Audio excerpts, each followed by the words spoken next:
कितने पेपर होंगे? 3। पहले पेपर का नाम,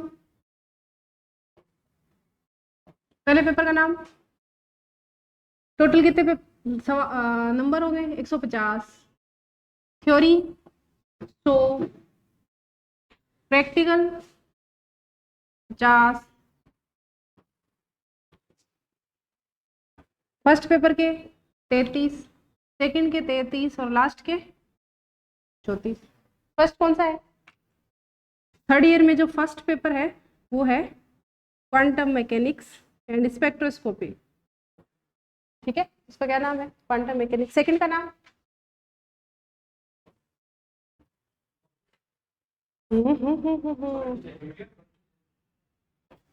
सॉलिड और nuclear. Hello,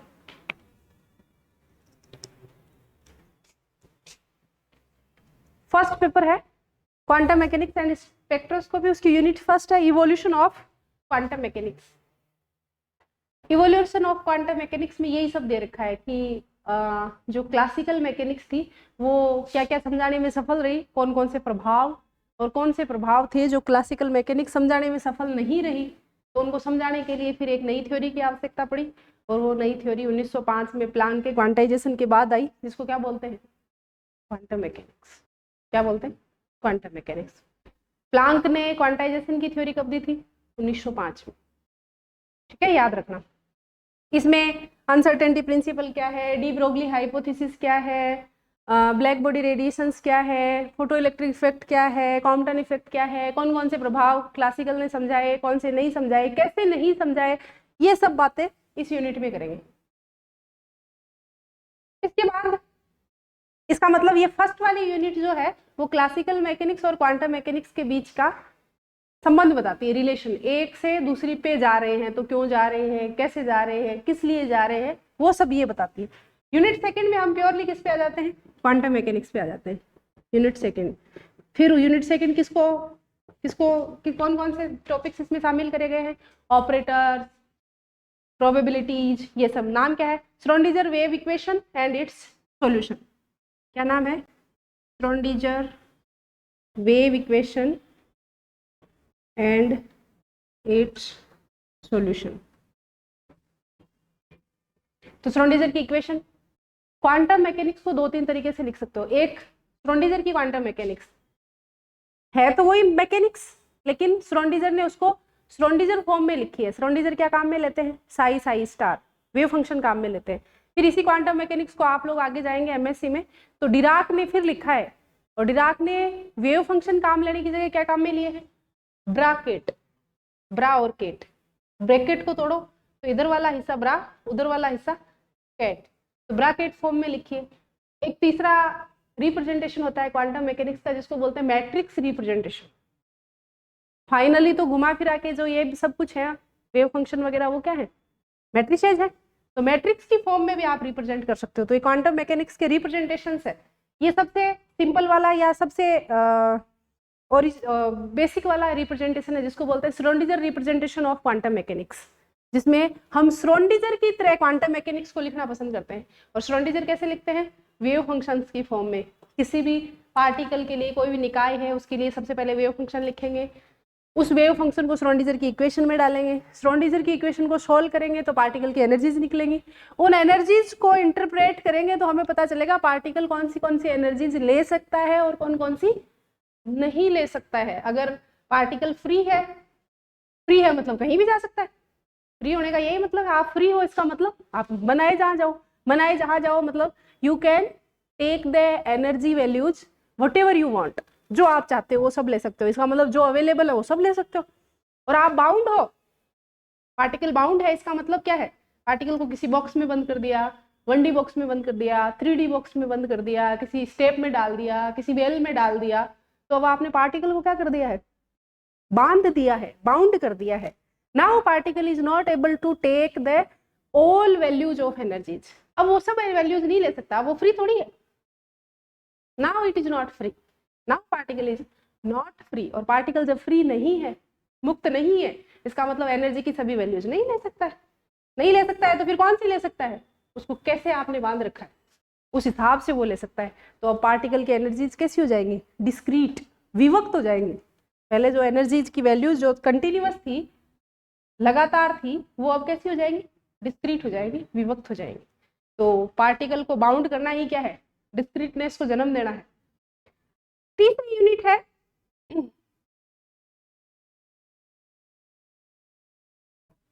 Schrodinger wave equation को अलग अलग केसेस के लिए सॉल्व करना। थर्ड में क्या है, unit third, solution of Schrodinger equation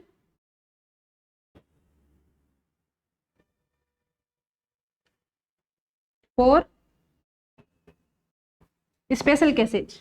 और वो स्पेशल केसेज क्या है, 1D 2D 3D box, potential well, step, barrier, ये वो जो हम स्टेप बाय स्टेप एक एक को क्या करेंगे, डेरिवेशन करेंगे। ठीक है, तो उसमें सबके लिए देखेंगे कि 1D बॉक्स में पार्टिकल की एनर्जीज कैसी हो सकती है, 3D में कैसी हो सकती है, बैरियर है तो फिर कैसा हो सकता है, स्टेप है CD जिसको बोलते हैं, विभव CD, potential barrier, potential step, तो कैसी एनर्जीज हो सकती है।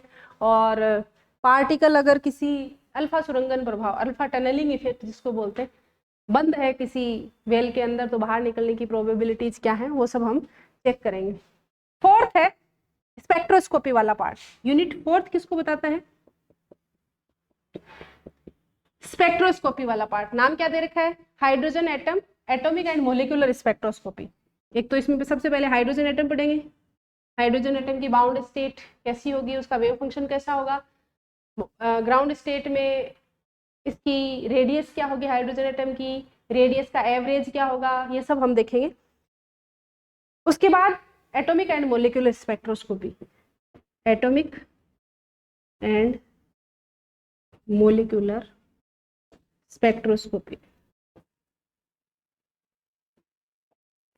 एटम्स कौन सी एनर्जीज को एब्जॉर्ब करेंगे या कौन सी एनर्जीज को इमिट करेंगे, वो अगर हम देखें तो उसको बोलते हैं एटॉमिक स्पेक्ट्रोस्कोपी। अगर मोलिक्यूल्स, जैसे सिर्फ कार्बन लिया तो वो क्या है, एटम है, CO2 ले लिया तो वो क्या है, मोलिक्यूल है, O2 क्या है, मोलिक्यूल है। तो एटॉमिक स्पेक्ट्रोस्कोपी का मतलब हम और एटम्स पे फोकस कर रहे हैं, एटम के ऊपर एनर्जी इंसिडेंट कर रहे हैं और फिर उसका एब्जॉर्प्शन स्पेक्ट्रा चेक कर रहे हैं कि कौन सी एनर्जीज उसने एब्जॉर्ब कर ली। जो एनर्जीज उसने एब्जॉर्ब कर ली वो उस साइड नहीं मिलेगी स्पेक्ट्रा में, क्यों, क्योंकि वो तो उसने एब्जॉर्ब कर ली, उसके इलेक्ट्रॉन्स वगैरह जो भी है वो एक्साइटेड स्टेट में चले गए उसको एब्जॉर्ब करके, तो वो उधर नहीं मिलेंगे। इसी तरीके से इनके इमिशन स्पेक्ट्रा देखते हैं, तो एटम्स के स्पेक्ट्राज को स्टडी करते हैं तो एटॉमिक स्पेक्ट्रोस्कोपी, उनका स्पेक्ट्रम कैसा नजर आता है। अगर मोलिक्यूल्स के स्पेक्ट्रा को स्टडी करते हैं तो मोलिकुलर स्पेक्ट्रोस्कोपी। तो ये मोटी मोटी 4 यूनिट्स हैं और 4 यूनिट से आपको कितने सवाल करने हैं, 5 सवाल करने, 4 यूनिट से आपको 5 सवाल करने हैं। और पुराना जैसा पैटर्न है उसके अकॉर्डिंग फर्स्ट क्वेश्चन चारों से मिक्सिंग आता है और बाकी हर यूनिट से आपको एक एक सवाल करना है। फर्स्ट सवाल में खूब सारे छोटे छोटे से सवाल हैं, उनमें से आपको नंबर ऑफ सवाल क्वेश्चन वो काउंट करके देते हैं कि इनमें से इतने कर लो, 10 में से 5 कर लो या 10 में से 8 कर लो, जो भी है। और फिर सेकंड नंबर से सेकंड, थर्ड, फोर्थ और फिफ्थ क्वेश्चंस में क्वेश्चन के अंदर ही आपके पास ऑप्शन है, या तो ऊपर वाला पार्ट कर लो या नीचे वाला पार्ट कर लो। तो अगर सभी परिस्थितियां सामान्य रहती हैं तो पेपर का पैटर्न जैसा कि पुराना है वैसा ही रहेगा, तो वैसा आएगा। तो फर्स्ट क्वेश्चन को करना है तो चारों यूनिट आनी चाहिए, बाकी सेकंड, थर्ड, फोर्थ के लिए जो यूनिट से जो सवाल आता है उसको आप कर सकते हो।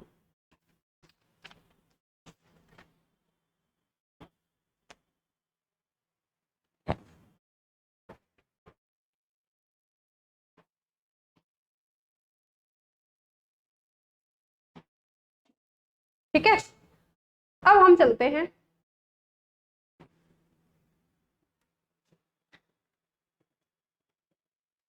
फर्स्ट चैप्टर पे, फर्स्ट यूनिट। और फर्स्ट यूनिट में पहला चैप्टर लेते हैं जिसका नाम है इवोल्यूशन ऑफ क्वांटम फिजिक्स। क्या नाम है, evolution of quantum physics.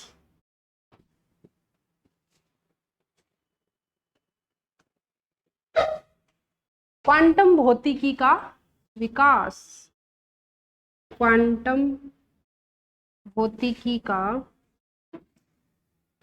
Vikas. Quantum भौतिकी का विकास कैसे हुआ वो सब यहां से शुरू होता है।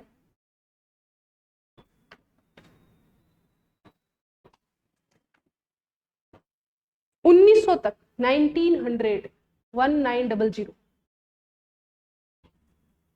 तक की सारी भौतिकी जो है उसको क्या बोलते हैं?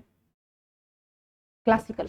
1900 तक की जितनी भी भौतिकी है, लगभग 1900 तक की सारी भौतिकी क्या कहलाती है? Classical physics.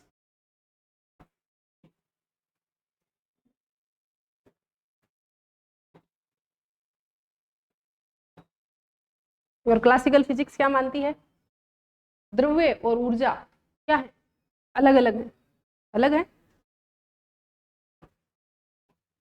बाद में पता चला था हमें कि नहीं नहीं नहीं सेम ही है।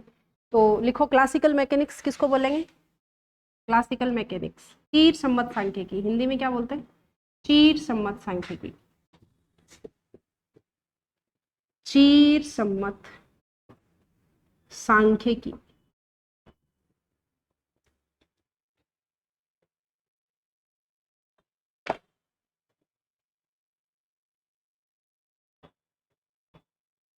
लिख लो आगे।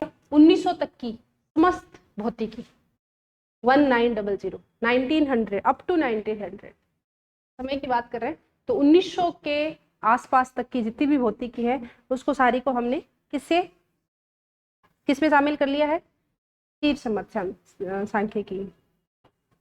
और चीर सम्मत सांख्यिकी में आपको पूछा जाए कि कौन कौन सी भौतिकी आती है, तो सबसे पहला तो न्यूटोनियन फिजिक्स, लेग्रांजियन, हैमिल्टोनियन, ये सब कैसी है? चीर सम्मत सांख्यिकी है। ठीक है, उसके बाद चलते हैं। ऐसे देखो, ये तो लिखा है हमने क्लासिकल मैकेनिक्स, क्लासिकल फिजिक्स तुम लिखोगे तो क्लासिकल फिजिक्स के 3 पिलर्स हैं। कौन कौन से? चीर सम्मत भौतिकी, पुरानी चीर सम्मत मतलब बहुत पुराने जमाने से चली आ रही, भौतिकी मतलब फिजिक्स, और बहुत पुराने जमाने में से कौन कौन से फिजिक्स हम पढ़ते आए हैं? थर्मोडायनेमिक्स, हाँ इलेक्ट्रोमैग्नेटिज्म, इलेक्ट्रोडायनेमिक्स, उसको जो भी बोलो, और क्लासिकल मैकेनिक्स। तो पुरानी जो भी भौतिकी है, चीर सम्मत भौतिकी 3 पिलरों पे टिकी हुई है। पहला पिलर क्या है? क्लासिकल सांख्यिकी, चीर सम्मत सांख्यिकी या चीर सम्मत क्या बोलते हैं इसको? मैकेनिक्स। दूसरी बीच वाला थर्मोडायनेमिक्स, थर्मोडायनेमिक्स हम बहुत पुराने जमाने से जानते हैं। और तीसरा इलेक्ट्रोडायनेमिक्स। तो लिख लो इलेक्ट्रोमैग्नेटिज्म, जिसको आपके सिलेबस में क्या लिखा रहता है?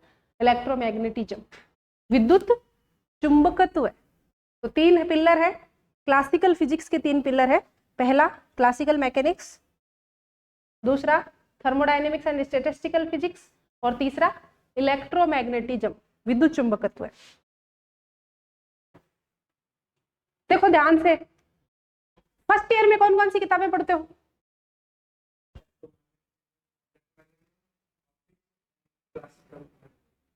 तो हमेशा बच्चे को कैसे पढ़ाया जाता है? पहले पुराने से शुरू करेंगे। जो सबसे पुरानी भौतिकी है, पुरानी भौतिकी है, वो फर्स्ट ईयर में हमें पढ़ाई जाती है। सबसे पहले क्या पढ़ाएंगे? मैकेनिक्स, क्लासिकल मैकेनिक्स जिसको हम बोल रहे हैं। इलेक्ट्रोमैग्नेटिज्म फर्स्ट ईयर में ही पढ़ा देते हैं। वहीं से तो शुरुआत करेंगे जहां से हमने पढ़ना शुरू किया है। तो पहले वो टाइम के क्रोनोलॉजिकल ऑर्डर, इसको बोलते हैं, समय के क्रम के अनुसार चलना, क्या बोलते हैं? क्रोनोलॉजिकल ऑर्डर में चलते हैं। तो तुम्हारे जो सिलेबस में बुक्स लिखी हुई होती है first year, second year, final, वो भी क्या है? क्रोनोलॉजी के अकॉर्डिंग है। सबसे पहले सबसे पुराने वाली पढ़ाओगे, फिर मिड वाली, फिर अभी फाइनल में अब तुम सबसे एडवांस स्टेज पे आ गए हो, तो सबसे एडवांस स्टेज पे सबसे एडवांस बुक्स पढ़ाई जाती है, जिनको क्या बोलते हैं? Modern, quantum, solid, nuclear. ठीक है ना? अब सबसे पहले मेरे को ये बताओ कि इलेक्ट्रोमैग्नेटिक वेव्स क्या होती है? विद्युत चुंबकीय तरंगे, विद्युत चुंबकीय तरंगे, ईएम वेव्स, इलेक्ट्रोमैग्नेटिक वेव्स। क्या होती है इलेक्ट्रोमैग्नेटिक वेव्स?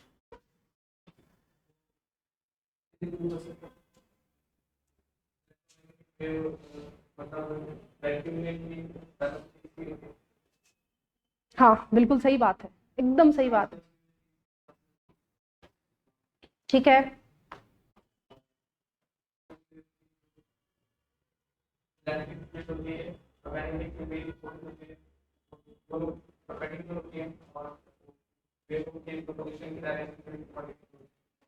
तो ऐसी तरंगे जिनमें विद्युत क्षेत्र और चुंबकीय क्षेत्र एक दूसरे के परपेंडिकुलर हो, लंबवत हो, और दोनों ही तरंग संचरण की दिशा के भी क्या हो, लंबवत हो, ऐसी तरंगे जो बिना माध्यम के भी गमन कर सकती हैं, क्या कहलाती हैं, इलेक्ट्रोमैग्नेटिक वेव्स। फिर इनकी प्रॉपर्टीज हम स्टडी करते रहते हैं आगे, कैसी नेचर होती है, पोलराइजेशन, रिफ्लेक्शन क्या क्या शो करती हैं, क्या क्या शो नहीं करती है। तो 2 लाइनें लिख लो।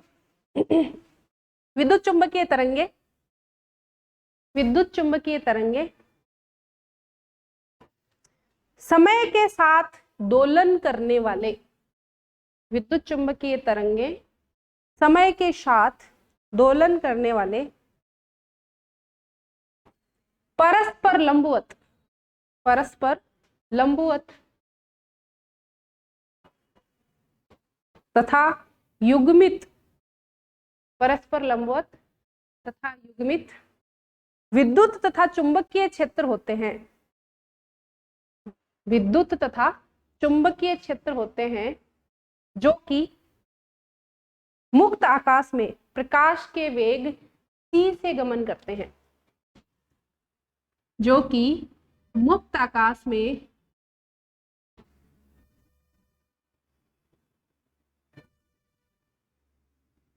प्रकाश के वेग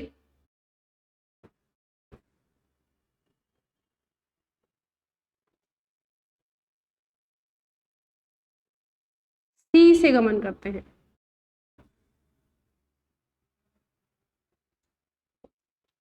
ई और बी है, परपेंडिकुलर ई और बी है, जो वैक्यूम में किस वेलोसिटी से गमन करते हैं, c से करते हैं। क्या हमेशा ही इलेक्ट्रोमैग्नेटिक वेव्स की वेलोसिटी c होती है, वैक्यूम में c होती है, मीडियम पे फिर डिपेंड करती है, मीडियम में c से अलग भी हो सकती है, जरूरी नहीं है। तो जब भी आप कहो कि इलेक्ट्रोमैग्नेटिक वेव्स की वेलोसिटी c है, तो वो कहाँ है, वैक्यूम। इसीलिए तो वो लोरेंट्ज ट्रांसफॉर्मेशन एसटीआर वगैरह में लिखा जाता है, मुक्त आकाश में प्रकाश के वेग से चलती है। मुक्त आकाश के अलावा किसी मीडियम में चलेंगी तो कैसे चलेंगी, किस वेलोसिटी से चलेंगे, वो डिपेंड करता है कि मीडियम कैसा है। ठीक है, विद्युत चुंबकीय तरंगे कौन कौन से गुण दिखाती हैं, डिफ्रैक्शन, तरंगे हैं तो तरंगों के गुण दिखाती है, वेव्स है और वेव्स के कौन कौन से गुण है, प्रॉपर्टीज, इंटरफेरेंस व्यतिकरण, डिफ्रैक्शन विवर्तन, पोलराइजेशन ध्रुवण, तरंगों के सभी गुण दिखाती। ठीक है, लिखो, एक लाइन लिख लो। हर्ट्ज ने प्रयोगों द्वारा दिखाया, हर्ट्ज, हर्ट्ज वैज्ञानिक का नाम है, आप लोग जानते भी हैं हर्ट्ज से, किसकी यूनिट हर्ट्ज है, फ्रीक्वेंसी की। हर्ट्ज ने प्रयोगों द्वारा दिखाया कि विद्युत चुंबकीय तरंगे, हर्ट्ज ने प्रयोगों द्वारा दिखाया कि विद्युत चुंबकीय तरंगे परावर्तन, अपवर्तन आदि प्रदर्शित करती हैं, परावर्तन, अपवर्तन आदि तरंग गुण प्रदर्शित करती है।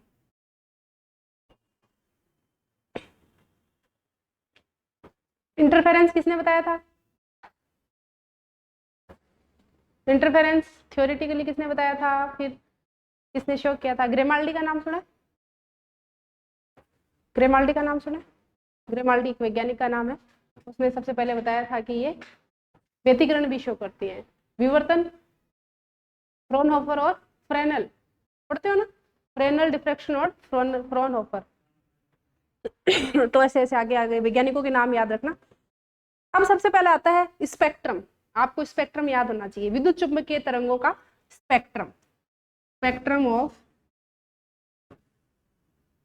इलेक्ट्रोमैग्नेटिक वेव्स, विद्युत चुंबकीय तरंगों का स्पेक्ट्रम। कैसे लिखोगे, कैसे याद कर रखा है,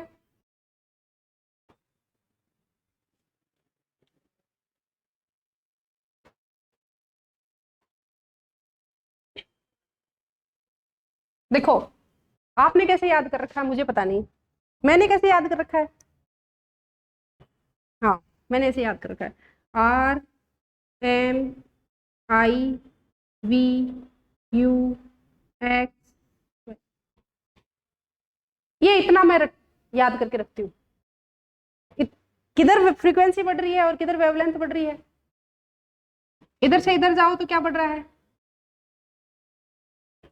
वेवलेंथ बढ़ रही है, वेवलेंथ तरंग दैर्ध्य लेमड़ा बढ़ रही है, और उल्टा जाओ तो फ्रीक्वेंसी आवर्ती बढ़ रही है या एनर्जी बढ़ रही है।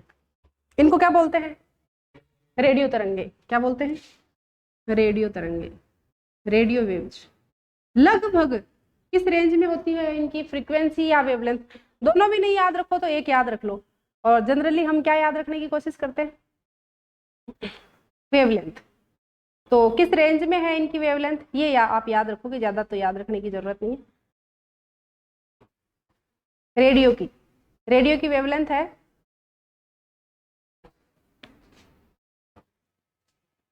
10⁵ से 10⁻³ मीटर। कम हो रही है, नीचे की तरफ जाएंगे तो ऊपर की तरफ 10⁵5, नीचे की तरफ आएंगे तो 10⁻³ मीटर। रेडियो के बाद क्या आएगी, माइक्रो।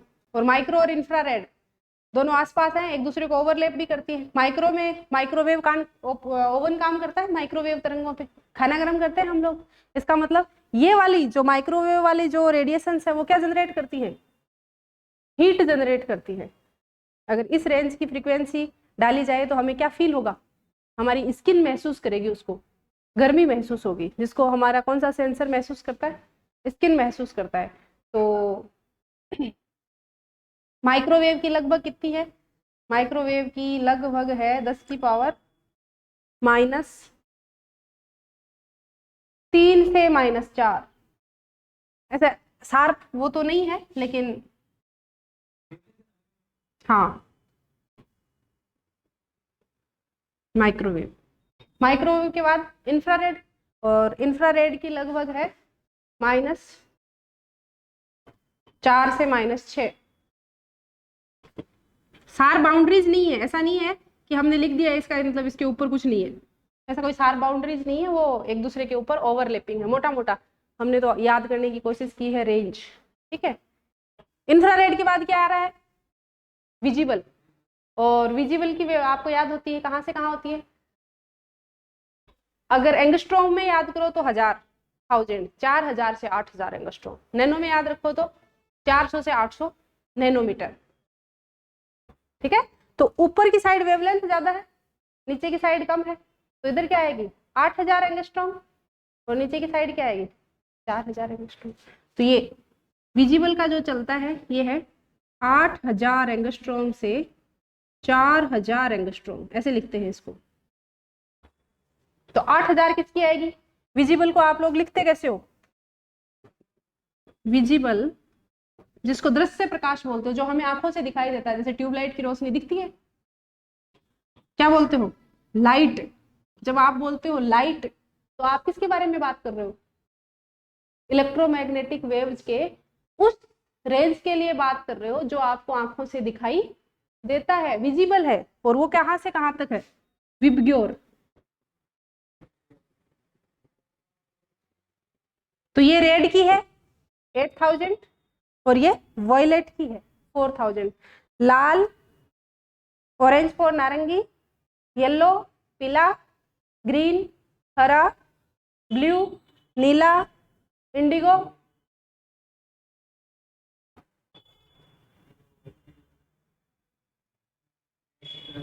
बैंगनी, और वॉयलेट, वॉयलेट को बोलते हैं बैंगनी, वॉयलेट को देख लेंगे एक बार, चेक कर लेंगे।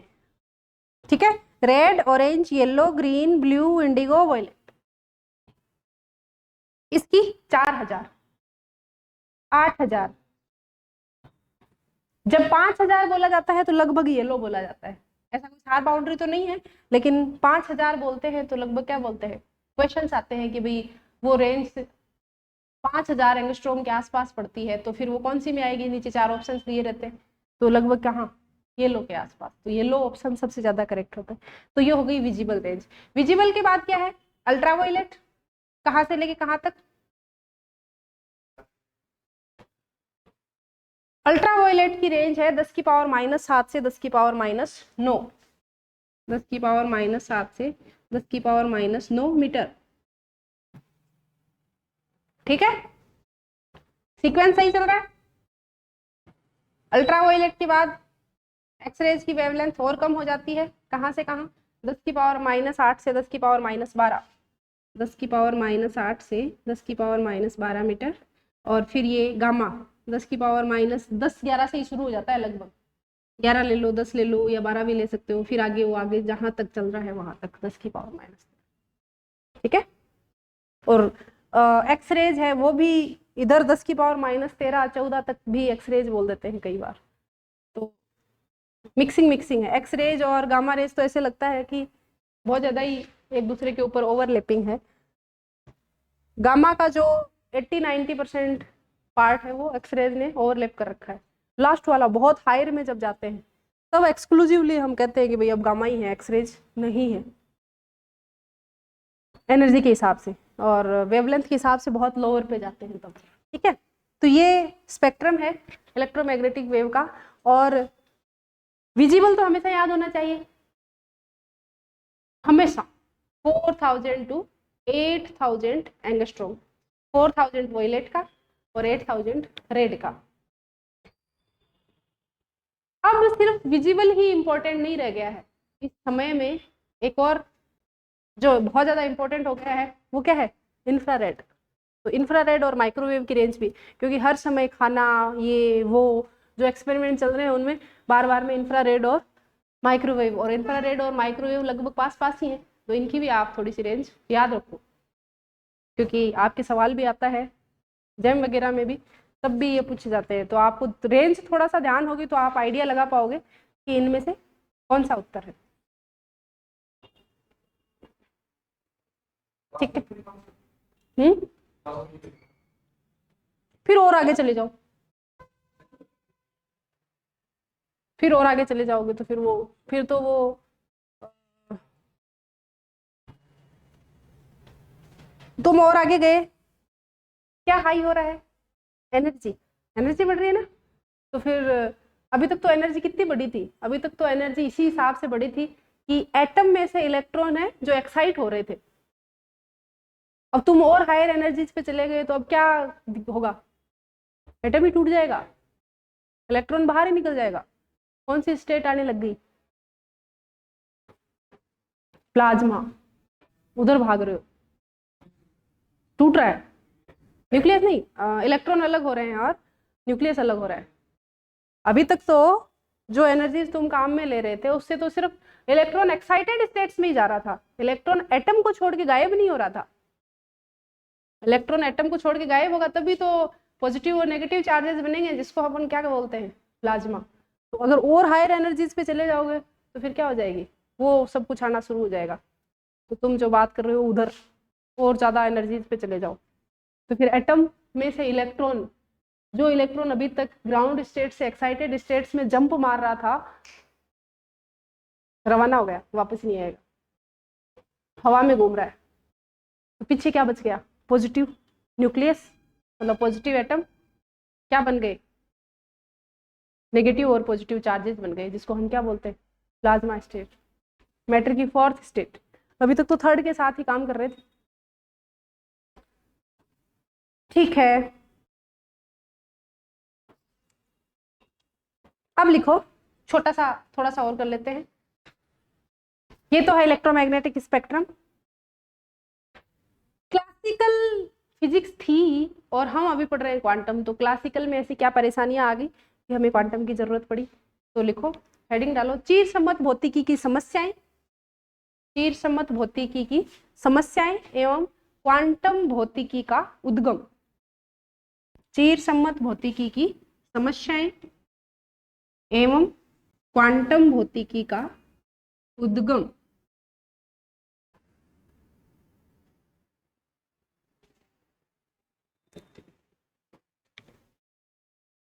Difficulties of classical physics, and origin of quantum physics.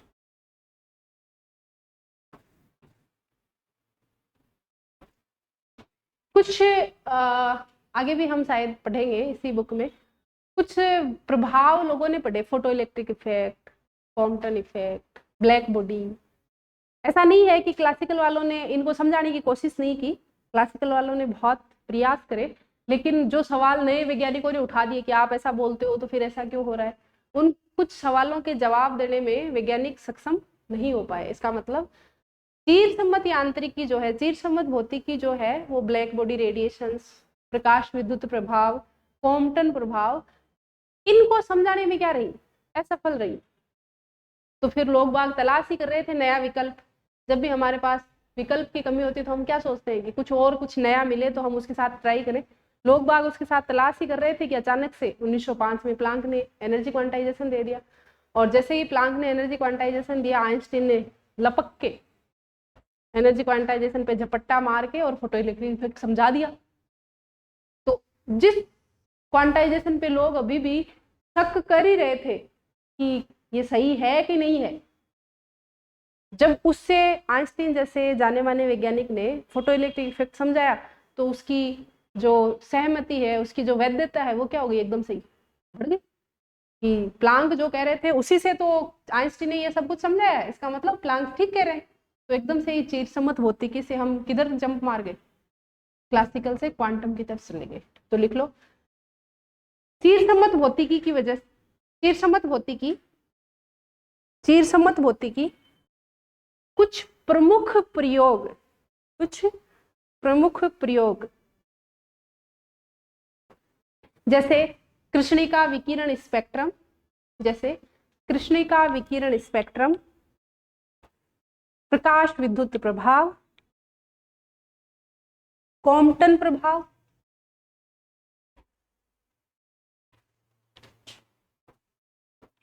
ठोसों की विशिष्ट ऊष्मा, स्पेसिफिक हीट ऑफ सॉलिड्स, ठोसों की विशिष्ट ऊष्मा आदि को नहीं समझा पा रही थी, आदि को नहीं समझा पा रही थी।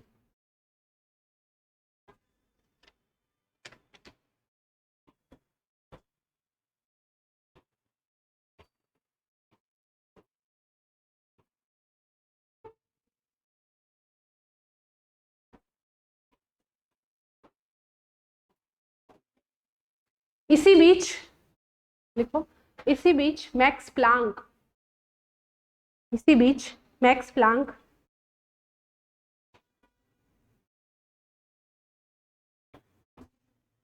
ऊर्जा के क्वांटीकरण का सिद्धांत लेकर आए, ऊर्जा के क्वांटीकरण का सिद्धांत लेकर आए, और 1905 में, इसी बीच मैक्स प्लांक ऊर्जा के क्वांटीकरण का सिद्धांत लेकर आए, और 1905 में आइंस्टीन ने इसका उपयोग करके,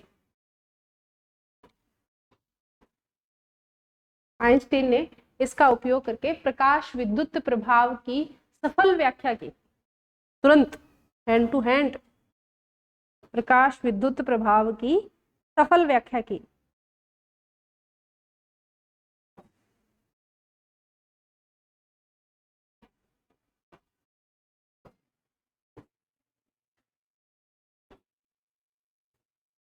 क्या फर्क है दोनों में? क्वांटम वाले क्या कह रहे, क्लासिकल वाले क्या कह रहे थे कि ऊर्जा जो है वो सतत है, तुम ऊर्जा की कोई भी वैल्यू एक्सचेंज कर सकते हो, ले सकते हो, दे सकते हो, ऊर्जा के किसी भी मान के लिए जा सकते हो। तो उनका कहना भी बिल्कुल सही था। क्यों? क्योंकि वो किसके साथ काम कर रहे थे, बड़े बड़े ऑब्जेक्ट्स के साथ काम कर रहे थे। हम कोई भी स्टेप ले सकते या नहीं ले सकते? मैं इतना भी चल सकती हूँ, मैं इतना भी चल सकती हूँ, मेरा मन करे तो मैं लंबा भी चल सकती हूँ, मेरे जो मन आए वो स्टेप ले सकती हूँ। क्यों? क्योंकि हम बड़े ऑब्जेक्ट्स हैं, और जो छोटे से छोटा स्टेप हम ले सकते हैं उसका वैल्यू क्या है, एच क्रॉस, वो कितना है 10⁻⁻34। बाद में प्लांक ने बताया एच क्रॉस से छोटे स्टेप तुम नहीं ले पाओगे। फिर तुम्हें प्रॉब्लम होगी, लेकिन उनकी डेली लाइफ में जरूरत ही नहीं पड़ती है। जरूरत ही नहीं पड़ती है तो शुरुआत में हमें लगा कि एनर्जीज क्या है, कंटिन्यूअस है, क्योंकि हम छोटे ऑब्जेक्ट्स के साथ काम ही नहीं कर रहे थे, माइक्रो ऑब्जेक्ट्स इनको बोलते हैं, बड़े बड़े ऑब्जेक्ट्स के साथ काम कर रहे थे। धीरे धीरे माइक्रो ऑब्जेक्ट्स की तरफ गए, तब लोगों को पता चला कि सच में ही एनर्जी की सभी वैल्यूज एक्सेसिबल नहीं है। और यही तो क्वांटाइजेशन है, आप एनर्जी की सभी वैल्यूज नहीं ले सकते। जैसे आइंस्टीन की कैट, आइंस्टीन की बिल्ली, किसी किसी बुक्स का कवर पेज होता है, कुछ कुछ रेफरेंस बुक के कवर पेज पे एक सीढ़ी लगी होती है और उस पर एक बिल्ली चलती है, तो आइंस्टीन कहते हैं कि मेरी ये जो बिल्ली है वो सिर्फ कहाँ पैर रख सकती है, सीढ़ी के ऊपर जो लकड़ी लगी है वहां पे, क्या बीच में रख सकती है क्या? मर जाएगी। कहाँ रखेगी पैर? निसरनी पे, गाँव में जो निसरनी होती है उस पर चढ़ते हैं तो कहाँ पैर रखते हैं? वैसे निसरनी है, बीच बीच में लकड़ी के पाए लगे, कहाँ पैर रखोगे? यहाँ रखोगे, फिर सीधा ऊपर वाले पाए पे रखोगे, बीच में पैर रखने की कोई व्यवस्था नहीं है क्या? नहीं है। ठीक वैसे ही बीच की एनर्जीज आप नहीं ले सकते हो, यही तो क्वांटाइजेशन है। आइंस्टीन की बिल्ली इस सीढ़ी पर जैसे चढ़ती है वही क्वांटाइजेशन है। लेकिन क्लासिकली ऐसा कुछ भी नहीं था। क्लासिकली ऐसा लग रहा था लोगों को बड़े ऑब्जेक्ट के साथ कि कोई भी वैल्यू तुम ले सकते हो, बस, और कोई फर्क नहीं। फील नहीं कर पा रहे थे, कहने का मतलब है कि क्योंकि हम बहुत बड़े ऑब्जेक्ट्स के साथ रह रहे थे, इसलिए हमें फील ही नहीं आ रहा था। ये तो हमने धीरे धीरे पता चला है समय के साथ कि मटेरियल को भी तोड़ा जा सकता है, तोड़ते तोड़ते फिर एटम को हमने अविभाज्य मान लिया था। रदरफोर्ड एटॉमिक मॉडल आया, उसने बताया कि एटम में भी क्या है कि अंदर तो पॉजिटिव चार्ज कहीं ऐसे बैठा हुआ है, और मोती चूर के जैसे लड्डू होते हैं उसमें वो येलो येलो बूंदियां होती हैं, गांव में बनाते हैं, वैसे इलेक्ट्रॉन्स इसमें कहीं फंसे हुए हैं। उसको क्या बोलते थे? पलंग पुडिंग मॉडल, ऐसा कुछ। फिर धीरे धीरे पता चला कि ये भी विभाज्य है, इनको भी तोड़ा जा सकता है, न्यूक्लियस को भी तोड़ लो, ये भी 2-3 चीजों से बना है, किससे? न्यूट्रॉन प्रोटॉन से। फिर और धीरे धीरे पता चला, अभी क्या पता कल कुछ और पता चल जाए। तो इसके नीचे एक लाइन लिख लेते हैं।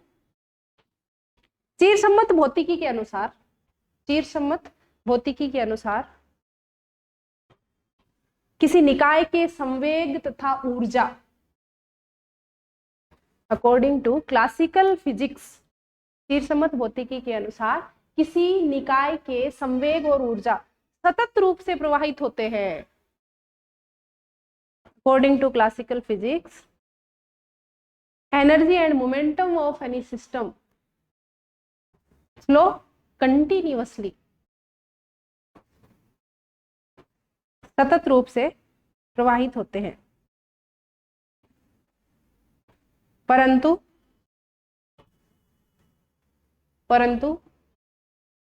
क्वांटम यांत्रिकी के अनुसार, परंतु क्वांटम यांत्रिकी के अनुसार सूक्ष्म परमाणविक कणों के लिए, माइक्रो पार्टिकल्स जिनको हम बोलते हैं, परंतु क्वांटम भौतिकी के अनुसार सूक्ष्म परमाणविक कणों के लिए ऊर्जा तथा संवेग सतत न होकर विविध होते हैं।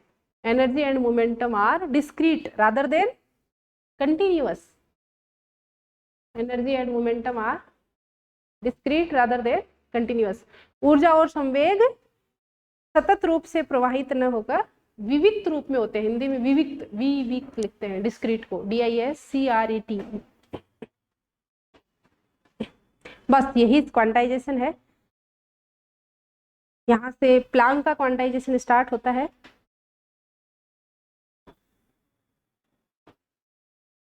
तो बोर के मॉडल के बाद ये जो क्वांटाइजेशन है, बोर ने क्या दिया था? बोर मॉडल भी था। बोर ने क्या लिखा था? बोर ने भी थोड़ा बहुत क्वांटाइजेशन दिया था, लेकिन बोर पूरा क्वांटाइजेशन यूज नहीं कर पाए थे, सेमी, इसीलिए उसको क्या बोलते हैं? बोर के मॉडल को क्या बोलते हैं? Semi classical model. एक तो क्लासिकल, प्योरली क्लासिकल, जिसमें सब कुछ क्या है? कंटिन्यूअस है। बोर का मॉडल क्या था? MV R = NH क्रॉस दिया था बोर के मॉडल में। एक एंगुलर मोमेंटम कैसा है? सभी वैल्यूज नहीं ले सकता। n क्या होगा? एक इंटीजर होगा। n इंटीजर होगा तो एंगुलर मोमेंटम की वैल्यूज कैसी होंगी? डिस्क्रीट होंगी।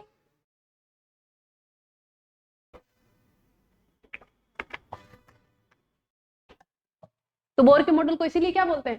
Semi classical model. आपसे कोई पूछे कि क्लासिकल मॉडल बताओ, आप बता दोगे। क्वांटम मॉडल बताओ, आप बता दोगे। सेमी क्लासिकल, रदरफोर्ड का मॉडल।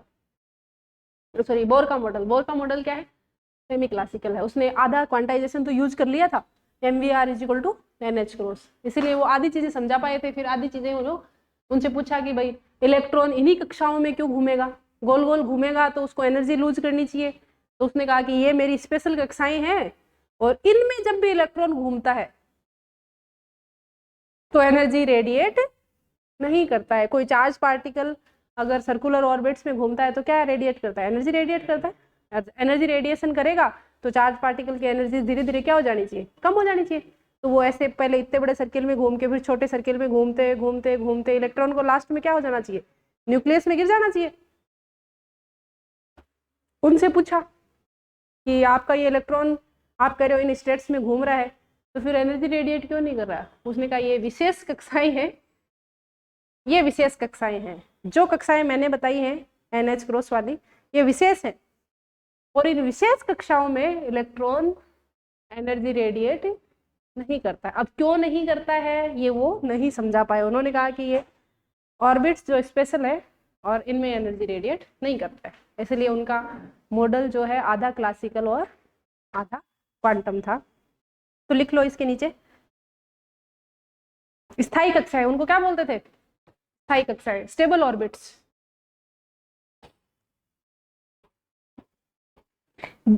बोर द्वारा प्रतिपादित मॉडल, बोर द्वारा प्रतिपादित मॉडल, बोर द्वारा प्रतिपादित मॉडल सेमी क्लासिकल मॉडल कहलाता है। सेमी क्लासिकल, अर्धचीर सम्मत, जहां MVR is equal to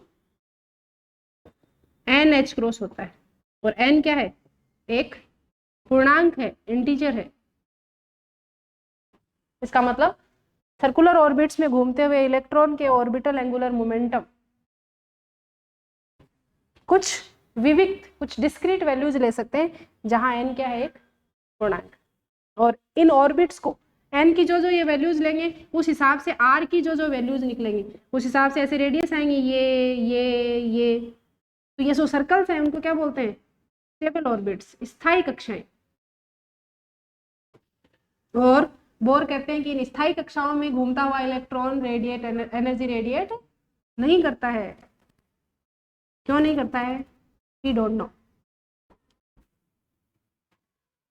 why these orbits are stable, इसके बारे में ये साइलेंट।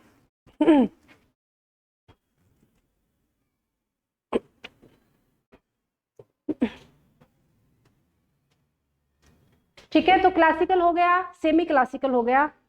अब कल से हम चलेंगे क्वांटम पे और क्वांटम मॉडल की बात करेंगे। तो सबसे पहले बात करेंगे कृष्णिका विकिरण की, ब्लैक बॉडी रेडिएशन की। तो ब्लैक बॉडी का पूरा स्पेक्ट्रम, उसकी प्रॉपर्टीज, फिर शॉर्ट वेवलेंथ के लिए किसने समझाया, वीन ने। लॉन्ग वेवलेंथ के लिए किसने समझाया, रेले जीन्स ने। ये क्लासिकली समझाया था इन्होंने, कोशिश भी कर ली थी, ठीक ठाक आंशिक सफल भी हो गए थे, लेकिन एक साथ पूरे स्पेक्ट्रम को समझाने में सफल नहीं हुए थे। फिर प्लांक ने एक साथ पूरे को समझा दिया। तो हमने क्या कह दिया कि क्लासिकल समझाने में सफल नहीं हुई, क्वांटम समझाने में सफल हो गई। ऐसा नहीं है कि प्रयास नहीं हुआ, प्रयास हुआ, आंशिक तौर पे सफल भी हुए। रेले जीन्स ने लॉन्ग वेवलेंथ के लिए समझाया ही, वीन ने शॉर्ट वेवलेंथ, लेकिन वो उसको कोरिलेट नहीं कर पाए, दोनों रिजल्ट्स को मिक्स करके पूरे स्पेक्ट्रम के लिए नहीं लगा पाए।